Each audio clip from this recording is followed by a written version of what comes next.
깊은 밤, 정막이 흐르는 궁궐. 온갖 금기로 둘러싸인 그곳에서 감히 상상조차 할 수 없는 은밀한 사건이 벌어졌습니다. 왕비의 침소에 왕이 아닌 다른 남자가 들었다는 믿기 힘든 소문. 하룻밤 왕이 된 남자, 과연 그는 누구였을까요? 감히 왕실의 권위에 도전한 간 큰 역적이었을까요? 아니면 운명의 장난처럼 그곳에 이끌린 불운한 사내였을까요?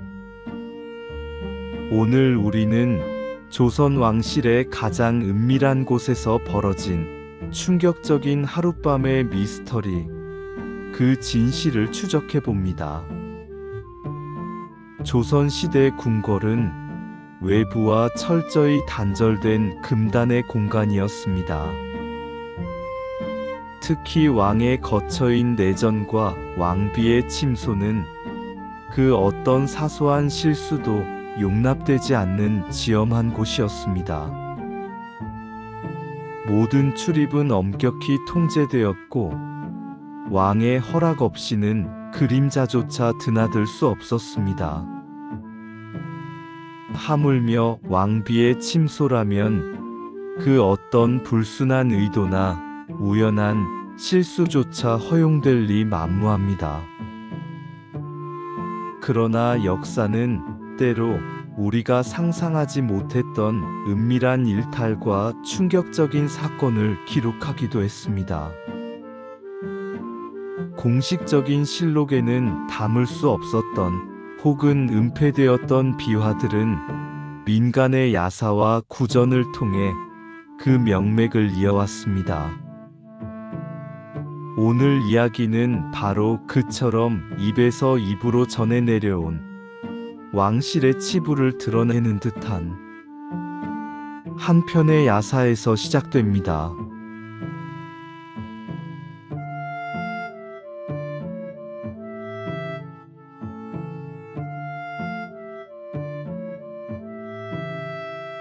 조선 중기의 어느 밤, 임금이 병석에 들어 총명했던 정신마저 오락가락하던 시절이었습니다. 대신들은 불안에 떨었고 궁궐은 임금의 병환만큼이나 불안정한 기운이 감돌았습니다. 이런 위태로운 시기에 병상에 누워있는 왕을 대신하여 실질적인 국정을 돌봐야 했던 이는 다름 아닌 중전마마였습니다. 왕비는 매일 밤 임금의 처소에 들러 탕약을 올리고 밤새 간호하며 국정을 살폈습니다. 그 와중에도 그녀는 잠시 자신의 침소를 찾아 고단한 몸을 뉘어야 했습니다. 그날 밤도 왕비는 밤늦도록 임금을 보살피다 잠시 자신의 처소로 돌아왔습니다. 깊은 어둠이 깔린 왕비의 침소. 그런데 그녀의 발걸음이 문 앞에서 멈춥니다. 뭔가 이상한 기척이 느껴졌기 때문입니다. 하지만 평소보다 늦은 시간, 그리고 임금의 위중한 상황 속에서 시위와 상궁들 모두 긴장의 끈을 늦출 수 없어 바쁘게 움직이던 터라 이 미묘한 변화를 눈치챈 이는 왕비뿐이었습니다.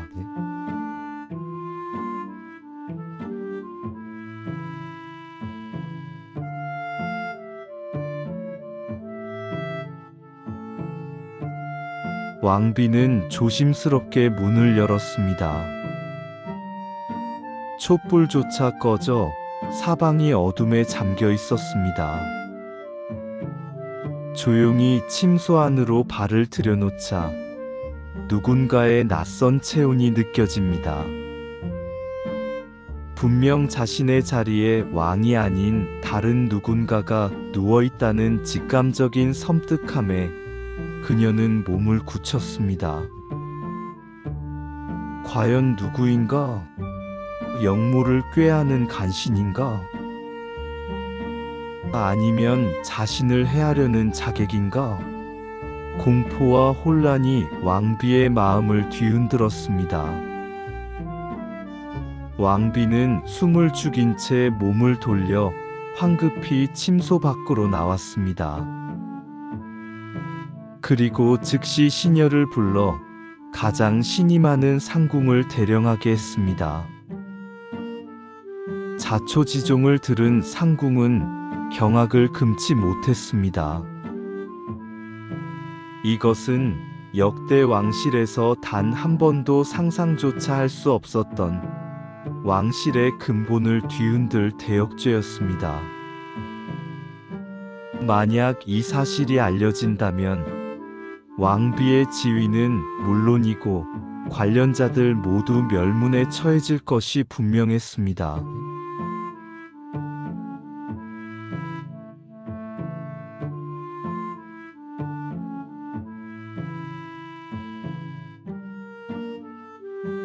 왕비와 상궁은 머리를 맞대고 고민했습니다.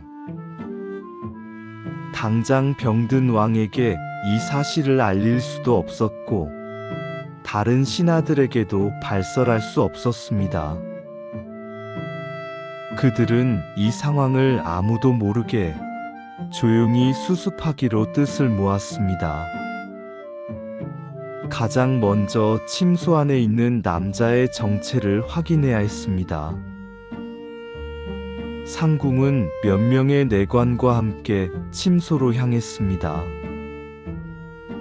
살며시 불을 밝히고 침소 안으로 들어선 그들의 눈에 들어온 것은 잠든 왕의 이복동생인 광평대군이었습니다.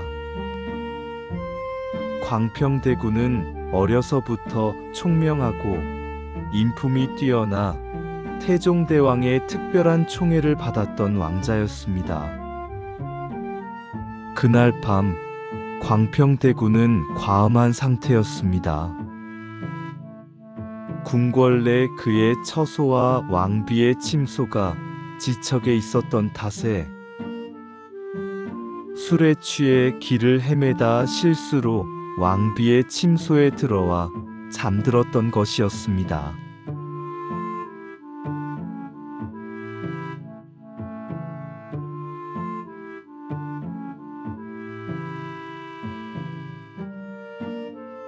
상궁은 이 상황에 경악했습니다. 설령 왕자가 실수로 침소에 들었다 하더라도 이 사실이 밝혀지는 순간 왕실의 권위는 물론이고 광평대군의 목숨조차 보장할 수 없게 됩니다.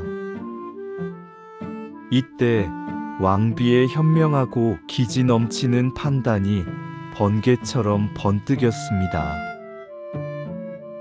왕비는 광평대군을 해치기는커녕 오히려 그의 명예와 목숨을 구하고 동시에 왕실의 권위를 지키는 방법을 택했습니다.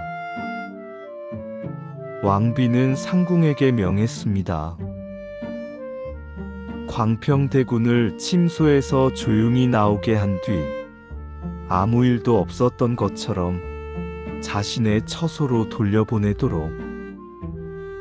그리고 이 사실은 평생 누구에게도 발설하지 말라고 단단히 일렀습니다. 왕비는 이 사건이 외부에 알려지면 광평대군에게 돌아올 엄청난 오해와 불행을 예감했던 것입니다. 그리고 자신 역시 부정한 여인이라는 오명을 뒤집었을 것이 분명했습니다.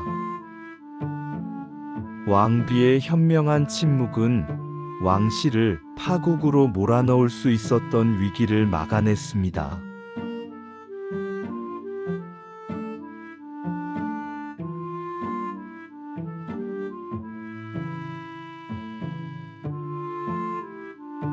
이 사건은 공식 기록에는 전해지지 않지만 궁중 야사를 통해 구전되어 왔습니다.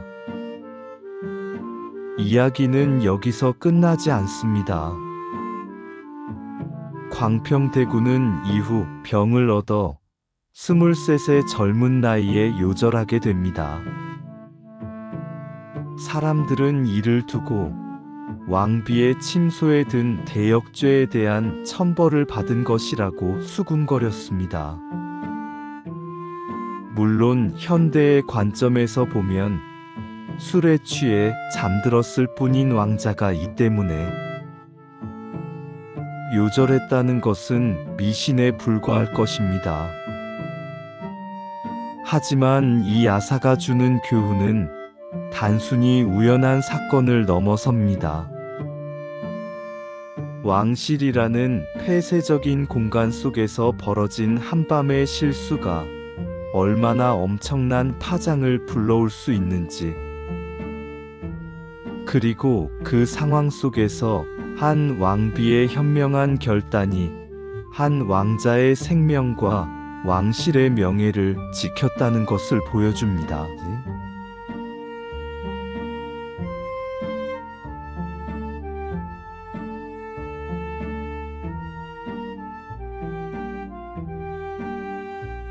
과연 그날 밤 왕비의 침소에 들었던 남자는 정말 광평대군이었을까요?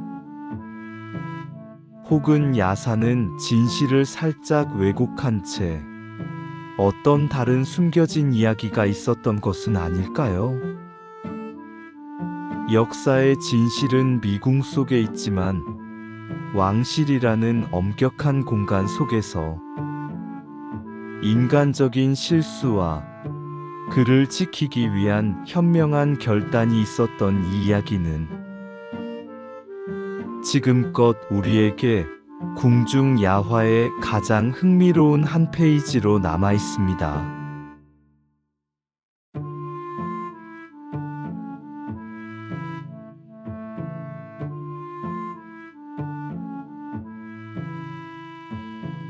이야기 한국사 조선편 왕과 백성의 숨은 이야기. 다음 편에서는 또 어떤 궁중의 은밀한 야화가 우리를 기다리고 있을까요? 긴 시간 함께 해주셔서 감사합니다.